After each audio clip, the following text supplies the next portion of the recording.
So this is probably the most expensive, tiny little piece of plastic that I've ever bought. And it also took a really long time to get in, so I built up the excitement while I was waiting. But let's get into what this thing is.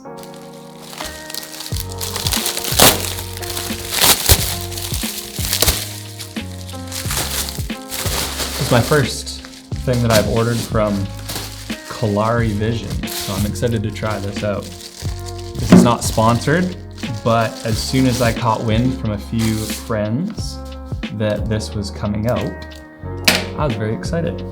It is an optical low pass filter. So if you don't know what an OLPF is, it's basically a filter that filters through and reduces high frequency details that exceed the resolution on your camera's sensor. So things like Moire, I don't know how to say it. A lot of cameras don't have a built-in OLPF because they're trying to maximize the sharpness out of the camera. In the world of cameras today, a lot of cameras are very digital looking and over sharpened. And if you're like me and you would rather have a little bit more of a filmic look or cinematic look, the pros definitely outweigh any sort of cons you're going to be getting in an optical low pass filter, which is super cool. Historically, they've been a very expensive add-on as far as what I've been able to look into. You can send your camera to have one installed, and it's super cool that you can do that. But again, it's one of those things where it costs a lot of money to get done. Until now, they've made a clip-in OLPF, which is super crazy. And it's a lot less expensive than sending your camera all the way in and having somebody build one in there for you. So we're gonna open it up and see what it looks like. That's what it looks like. Probably not the most exciting looking thing. I'm afraid to touch it. Time to put on the glasses because this is getting serious. I'd be lying if I said I wasn't intimidated to do this, but it seems pretty straightforward.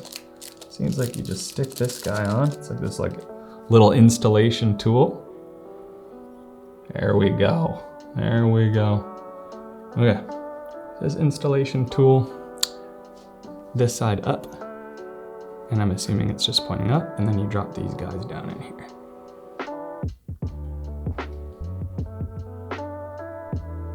Okay, sorry if my hat's blocking that. Sticking that guy in there.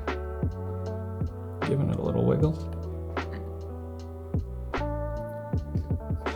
Looks pretty good. Now I'm gonna turn the camera sideways just so it's easier to install, I think. Because I don't want to be dropping this anywhere that it doesn't need to go. And to be honest, I'm just gonna spin this around until it feels comfy.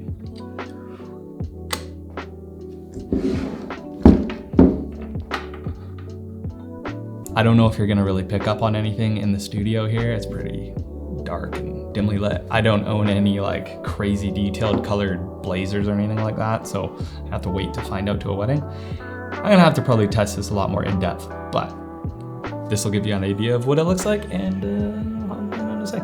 So, hey, who's this? London.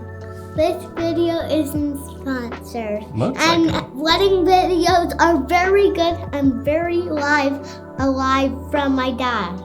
This is my dad. Like, it's really good.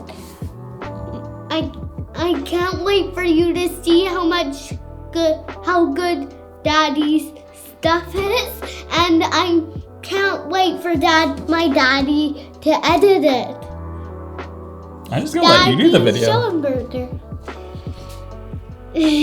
So I don't know if you can tell the difference between the before and afters here in the studio, but definitely I'll be putting this to the test at the end of the month. I'm not sure when I'll be dropping the video, but quite soon, and seeing if I notice a big difference right away or not. I'm hoping that I just forget that I even have it in there, and then I go like, why does this footage look so good? That's what I'm expecting. So if there's something you guys want me to test and see in real time, drop it in the comments below, and I'll do like a full test video on it.